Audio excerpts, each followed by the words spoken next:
All right, get ready because today we're diving headfirst into the high-stakes world of culinary class wars. Yeah. This Korean reality show is basically like, you took Squid Game and threw it into a kitchen. Yeah, imagine that intense Squid Game competition, but instead of, marbles and games, you've got sizzling wokes and chef knives. We're talking 100 chefs going head-to-head. 100 chefs. They're split into two groups.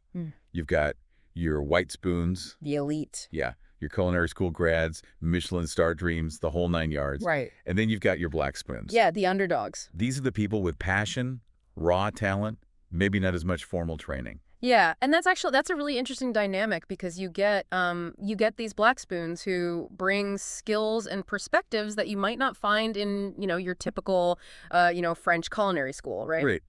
And in the middle of all of this is Chef Edward Lee. Yes. Now, you might know him from Iron Chef America. Iron Chef America, exactly. But what a lot of people might not know is that he's also competing on this Korean show. And I think what's so interesting about that is that Chef Lee, who's, he's Korean American, he's known for this amazing Southern Korean fusion. He's taking on this challenge, this very Korean challenge, in Korea. He is going right to the source. Yeah. Talk about pressure. Oh my gosh. He's dealing with a foreign country, markets he's not familiar with, a language barrier. Right. Jet lag. Jet lag, absolutely, yeah. Huge. Oh, and did I mention the competition? The competition, right. Like cutthroat. So, I mean, this is really a testament to food being this, common language, right? Yeah, absolutely. I mean, it really highlights how food can be this incredible bridge between cultures, but it comes with its own set of, interesting challenges, right? Like there's this great anecdote, from one of the articles we read where, despite being this expert in Korean cuisine, Chef Lee talks about how he wasn't familiar with the specific locations of certain markets, in Korea, right? Yeah, even within Korean cuisine, there's so many different nuances. Nuances, yeah. Absolutely. And levels and regions. It's not just one thing. Exactly. So even for him, this was a whole new world. Absolutely. So I'm curious, how did he handle it? I think one of the things that really impressed the judges was his use of ingredients like makagunji. Okay. Yeah. Which is it's a kimchi, but it's very deeply fermented. And he was able to use it in a way that both honored the tradition and depth of the ingredient, but also highlighted his own modern culinary sensibilities. Wow. So he's not just representing Korean cuisine. He's really elevating it. Yes, precisely. And it wasn't just his technical skills, right? He was also praised for his creativity, his ability to kind of think on his feet, which, let's be honest, in a competition like this where surprise ingredients are practically a given. Oh, yeah. You have to be able to think on your feet. Absolutely. Speaking of surprises, I mean, the articles mentioned that when Chef Lee wasn't, battling it out in the kitchen, he was out there exploring Seoul's food scene. Oh, he went for it. I mean, we're talking he did not shy away from adventure. We're talking things like gobchang, which is grilled cow intestines. Okay. Which is a, very popular street food. Yeah, adventurous. And then gajang, which is marinated raw crab. Ooh. Yeah, and it's not for the faint of heart. Gajang is notoriously perishable. It has to be eaten very fresh because of the enzymes in the raw crab. That is a fun fact that I will use at my next dinner party.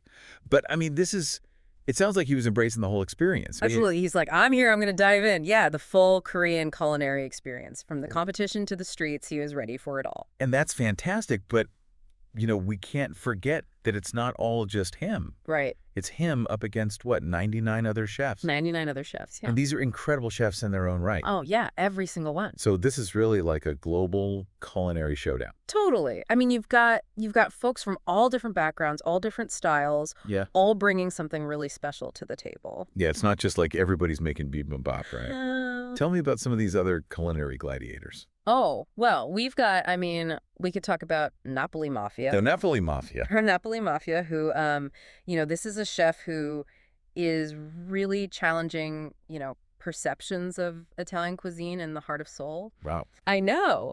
So he's known for these super innovative takes on classic Italian dishes. And he uses Korean ingredients in these really unexpected but delicious ways. Okay. And then you've got someone like Auntie Omasi. Auntie Omasi. I know. Yeah. And she is a true testament to the fact that you don't need some fancy restaurant to create really incredible food. Okay, now you've got to tell me more about Auntie Omasi. This name is amazing, first of all. Right. I need more. She is a local legend, okay? Because she makes this like incredible noodle dish, and it's only $6. $6. $6. People line up around the block to get this noodle dish. I mean, that's incredible. Right. But here's the thing. She also does this like $40 omakase experience. Whoa.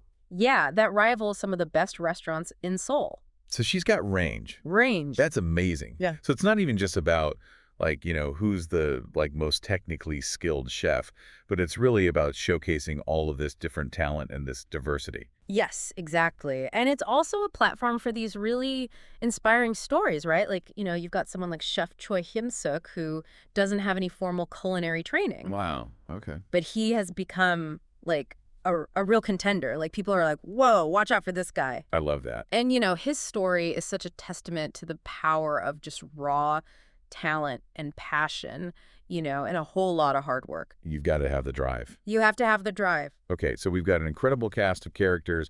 The stakes are high. The challenges are going to be out of this world. What's the energy like as we get into these later rounds, as the competition really heats up? Oh, let's just say you can cut the tension with a butter knife in those last few episodes. I bet. All right, so we know you can't give us any spoilers. Right. But paint us a picture. What are some of the things viewers can expect as we head into the finale of Culinary Class Wars? Well, I mean, without giving anything away, I can say that the competition really goes next level. They are bringing out the big guns. Think like, live octopus, durian fruit, ingredients with some serious personality. Oh, wow. Ingredients that fight back a little bit. Oh, yeah. Ingredients that some chefs might see and just be like, I don't even know where to begin. Right. You're not just making an omelet anymore. No. This is the big time. It sounds like they're really testing these chefs, not just on their skills, right, but also their ability to think on their feet, be creative. Absolutely. And not just that, but also their ability to, like, perform under pressure. Right? Right? Sure. Because the clock is ticking, the judges are right there, eyes on you, and the pressure is just, it's immense. And not to mention, this isn't just like a fun little competition. No. We're talking like serious bragging rights here. Oh, absolutely. Yeah. This is for the title. This is for, really being able to say, I am one of the, if not the most skilled chef in Korea. Wow. So with all of that in mind, how did our guy Edward Lee do? I think what impressed me most about Chef Lee's performance was his ability to really like adapt and innovate while also like staying true to his roots, Like he wasn't afraid to experiment, to really push himself outside of his comfort zone with these ingredients and techniques that were, maybe unfamiliar to him, but you always knew it was him, There's a through line. It's still Edward Lee, but elevated, pushing himself. Yeah. So even though he's in a different country, Yeah. it's not his his usual stomping grounds. Right. He's still able to bring his own voice to it. Exactly. Yeah. Yeah. And I think, ultimately that's what resonated with the judges, right? Like he wasn't trying to be someone he wasn't. He was just himself. He was just himself, and I think there's something really, really powerful about that, Yeah. Especially in a competition like this. It's interesting because when I think about like food and cooking shows and things like this, Yeah. it is so much more than just, can you follow a recipe? Right. It's about like your personality, and It's art. it's art. Yeah. You're putting yourself out there. Absolutely. And, and it gets you thinking about the bigger picture, right? Like how food it can be this bridge between cultures. Oh, yeah. It can inspire people to try new things, it can challenge perceptions. And, Yeah. and I think, especially in our increasingly globalized world, it's just fascinating to see how chefs are, blending these traditions, but also like, celebrating their own unique heritage. And that's something that Chef Lee embodies. Oh, Right. Absolutely. Yeah. I mean, you think about him, right? Yeah. He's Korean American. He's, spent years honing his craft in the American South, and he's not afraid to kind of like, pull from these different cultures, different culinary traditions, and create something that's wholly unique and really, really delicious. So for our listeners who are maybe like, their wanderlust has been activated. Yeah. Their stomachs are growling. Right. They're like, I need to get on a plane to Seoul right now. Yes. What is one big takeaway that you would want them to have from this conversation? What is one big takeaway that you would want them to have from this conversation? I think for me, it really comes back to the idea that food is this passport, right? Okay. Like, you might not be able to hop on a plane to Seoul tomorrow, Yeah. but you can bring those flavors into your kitchen. You can experience it. You can experience it. You can like be transported through taste and through, kind of the experience of cooking. Yeah, and I think that's something that Chef Lee really embodies, right? Absolutely. It's like, get a little adventurous. Yes. Go to the store. Yeah. Pick up that ingredient you've never even heard of. Totally. And just try it. Exactly. See what happens. And don't be afraid to mess it up a little bit, Right. Like some of the best dishes were, happy accidents. Exactly. There are no mistakes. Right. Only Culinary creations. culinary creations. I love Yeah. that. But I think there's also this other element to it. Yeah.